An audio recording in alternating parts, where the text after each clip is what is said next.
السلام علیکم ورحمۃ اللہ وبرکاتہ۔ بسم اللہ الکبیر المتعال والحمد للہ الذی کتب علی نفسہ الرحمہ وهو الرحمن الرحیم، والصلاة والسلام علی رسول الہدایۃ والمعرفہ، رسول السلام والاسلام، رسول المحبۃ والإخاء، وعلى آلہ واصحابہ وازواجہ وذریاتہ واہل بیتہ وبارک وسلم تسلیما کثیرا کثیرا، اما بعد۔ قال اللہ تبارک وتعالی فی کلامہ المبارک: ان عدۃ الشہور عند اللہ 12 شہرا فی کتاب اللہ یوم خلق السماوات والارض منها 4 حرم ذلك الدين القيم فلا تظلموا فيهن أنفسكم وقاتلوا المشركين كافة كما يقاتلونكم كافة واعلموا أن الله مع المتقين،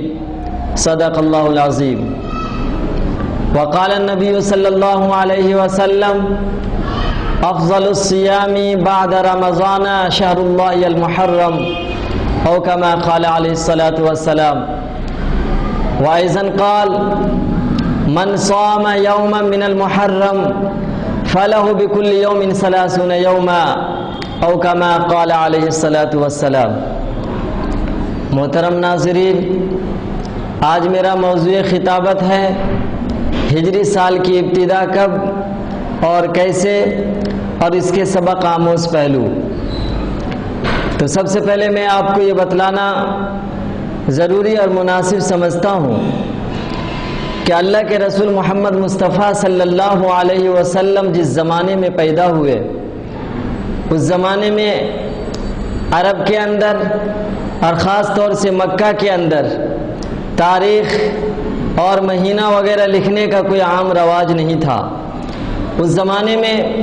صرف عیسوی سال لکھے جاتے تھے، وہ بھی سب لوگوں کے لکھنے کا رواج اور مزاج نہیں تھا۔ اس زمانے میں عام طور پر کسی بھی بات کو یاد رکھنے کا جو طریقہ تھا وہ یہ تھا کہ اگر کوئی واقعہ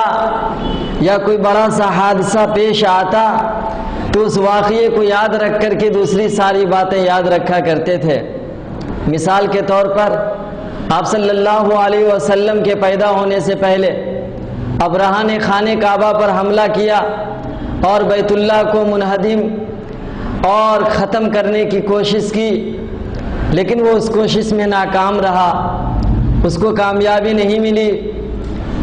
جو بیت اللہ کو ختم کرنے آئے تھے خود تباہ برباد ہو کر واپس ہوئے۔ یہ واقعہ عام الفیل کے نام سے لوگوں نے یاد رکھا، اور پھر اس واقعے کو یاد رکھ کر کے بہت ساری باتیں وہ اس طرح یاد رکھتے تھے کہ عام الفیل سے 2 سال بعد کا یہ واقعہ ہے، یا عام الفیل سے 2 سال پہلے کا یہ واقعہ۔ باضابطہ طور پر تاریخ، مہینہ اور سال لکھنے کا رواج نہیں تھا، لیکن آپ صلی اللہ علیہ وسلم کے خلیفہ ثانی حضرت عمر رضی اللہ تعالی عنہ کے زمانے میں جب اسلامی حکومت و سلطنت دور دراز تک پھیلتی چلی گئی اور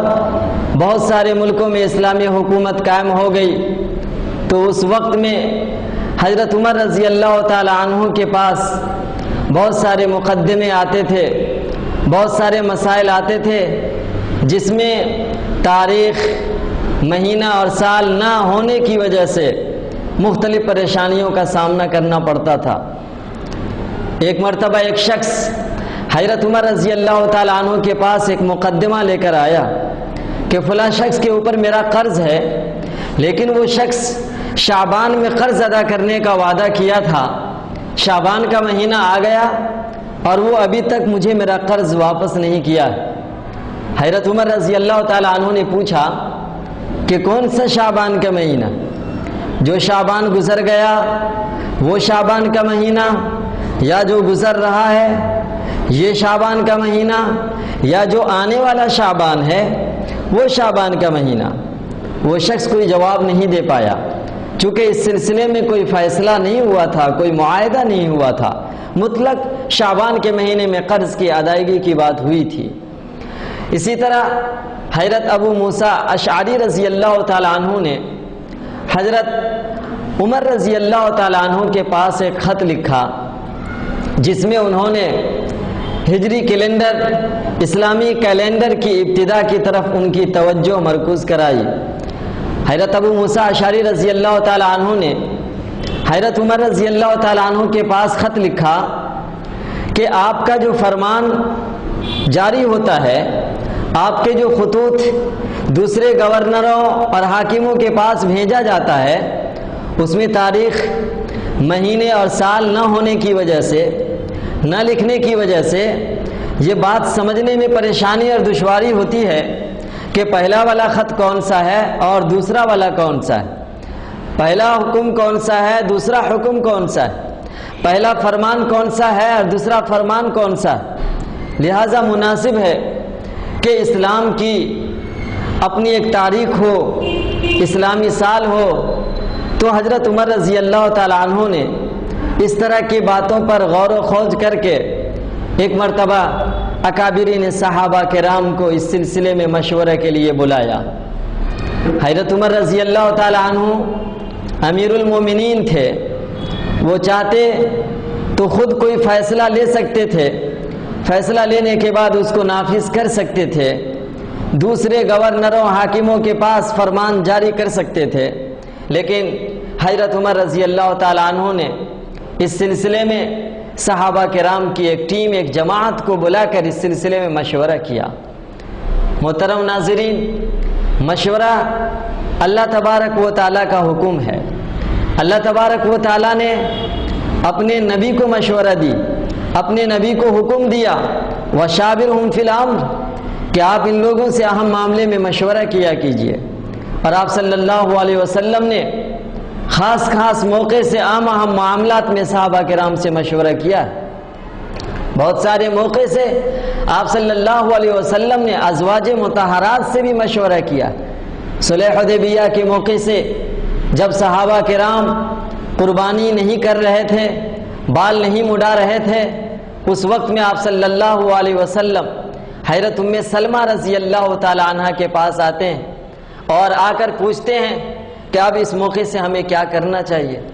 حضرت ام سلمہ رضی اللہ تعالی عنہ آپ صلی اللہ علیہ وسلم کو مشورہ دیتی ہیں، اور آپ صلی اللہ علیہ وسلم ان کے مشورے کو قبول کر کے اس پر عمل کرتے ہیں۔ میں آگے بڑھنے سے پہلے آپ کو بتلانا ضروری سمجھوں گا کہ ہم اور آپ کو بھی چاہیے کہ اہم معاملات میں ہم مشورہ کریں۔ بعض معاملات جو گھریلو ہوتے ہیں، اس گھریلو معاملات میں ہم کو چاہیے کہ ہم اپنے عورتوں اور گھر کے جو عورتیں ہیں ان سے بھی مشورہ لیں، اس لیے کہ ہمارے نبی اکرم صلی اللہ علیہ وسلم نے بھی بعض موقع سے عورتوں سے مشورہ لیا۔ تو اللہ تعالیٰ نے آپ صلی اللہ علیہ وسلم کو مشورہ کرنے کا حکم دیا، اور آپ صلی اللہ علیہ وسلم نے اس حکم کی تعمیل کی، اور بہت سارے موقع سے آپ نے اہم معاملات کے فیصلہ لینے میں مشورہ کیا ہے صحابہ کرام سے۔ تو صحابہ کرام بھی آپ صلی اللہ علیہ وسلم کی سنت پر عمل کرتے ہوئے اہم معاملات میں مشورہ کیا کرتے تھے۔ مشورہ کرنا ہمارے نبی حضرت محمد مصطفیٰ صلی اللہ علیہ وسلم کی سنت، صحابہ کرام کی عادت تھی، اور آج ہماری ضرورت۔ محترم ناظرین، حضرت عمر رضی اللہ تعالی عنہ نے اکابرین صحابہ کرام کو بلا کر اس سلسلے میں مشورہ کیا کہ ہمیں کیا کرنا چاہیے، اور اسلامی سال کی ابتدا کس سال سے ہونی چاہیے۔ اس بات کو تو سب پسند کرتے تھے اور سب چاہتے تھے کہ اسلامی سال شروع ہو، اسلام کا اپنا کیلنڈر ہو، لیکن اب بات یہاں پر آ کر کے الجھ گئی کہ کب سے اسلامی سال کو شروع کیا جائے۔ صحابہ کرام میں بعض صحابہ کرام نے یہ مشورہ دیا کہ اسلامی سال کی ابتدا اور آغاز اللہ کے رسول محمد مصطفیٰ صلی اللہ علیہ وسلم جس سال پیدا ہوئے ہیں اس سال سے کیا جائے۔ آپ کی ولادت کے سال سے اسلامی سال کی ابتدا کی جائے، اسلامی سال کا آغاز کیا جائے، اسلامی سال کو شروع کیا جائے۔ بعض صحابہ کرام نے مشورہ دیا کہ جس سال آپ صلی اللہ علیہ وسلم کو نبوت ملی، جس سال آپ کو رسالت و نبوت کی دولت سے سرفراز کیا گیا، اس سال سے اسلامی سال کو شروع کیا جائے۔ اور بعض صحابہ کرام نے مشورہ دیا کہ جس سال مسلمانوں نے رسول اللہ صلی اللہ علیہ وسلم نے ہجرت کی، مکہ چھوڑ کر مدینہ آ گئے، اس سال سے اسلامی سال کو شروع کیا جائے۔ اور بعض صحابہ کرام نے مشورہ دیا کہ جس سال آپ صلی اللہ علیہ وسلم کی وفات ہوئی ہے، اس سال سے اسلامی سال کو شروع کیا جائے۔ محترم ناظرین، ہر آدمی کی سوچ الگ ہوتی ہے، ہر آدمی کا مزاج الگ ہوتا ہے، ہر آدمی کا خیال الگ ہوتا ہے، ہر آدمی کی فکر الگ ہوتی ہے۔ حضرت عمر رضی اللہ تعالی عنہ نے تمام صحابہ کرام کی طرف سے جو رائے آئے، ہر ایک رائے کو بغور سماعت فرمایا، ہر ایک کے مشورے کو حضرت عمر رضی اللہ تعالی عنہ نے سنا۔ بعض لوگوں نے یہ بھی مشورہ دیا کہ جس سال غزوہ بدر کا واقعہ پیش آیا تھا، اس سال سے اسلامی سال کو شروع کیا جائے۔ بعض لوگوں نے کہا جس سال مکہ فتح ہوا، فتح مکہ کے سال سے اسلامی سال کو شروع کیا جائے۔ بعض لوگوں نے کہا جس سال صلح حدیبیہ کا واقعہ پیش آیا، اس سال سے اسلامی سال کو شروع کیا جائے۔ حضرت عمر رضی اللہ تعالی عنہ نے کسی کی بھی رائے اور کسی کے بھی مشورے کو کٹ نہیں کیا، بلکہ ہر ایک کے مشورے کو آپ نے بغور سماعت فرمایا اور آپ نے سنا، جس سے ہم کو یہ سبق ملتا ہے اور پیغام ملتا ہے کہ اگر مختلف مزاج کے لوگ ایک جگہ بیٹھ کر کوئی مشورہ کر رہے ہیں تو اس موقع سے ہر ایک کو اپنا اپنا مشورہ دینے کا حق دینا چاہیے اور اختیار دینا چاہیے۔ ہر ایک کی رائے کو غور سے سننا چاہیے، بیچ میں کسی کی رائے کسی کے مشورے کو کٹ نہیں کرنا چاہیے۔ آج کل عام طور پر ایسا ہوتا ہے، اگر کبھی کسی موقع سے مشورہ ہو رہا ہو، ایک آدمی کوئی مشورہ دیا، دوسرے آدمی کو مشورہ پسند نہیں ہے، تو وہ فوراً اس کے مشورے کو کٹ کرتا ہے اور کہتا ہے کہ یہ صحیح نہیں ہے، یہ مشورہ مناسب نہیں ہے۔ ایک آدمی کے دل و دماغ میں ایک بات آئی، وہ اپنی رائے دے رہا ہے۔ آپ کا جب موقع آئے گا، آپ کی جب باری آئے گی، آپ اپنی رائے دیجیے اور اپنا مشورہ دیجیے۔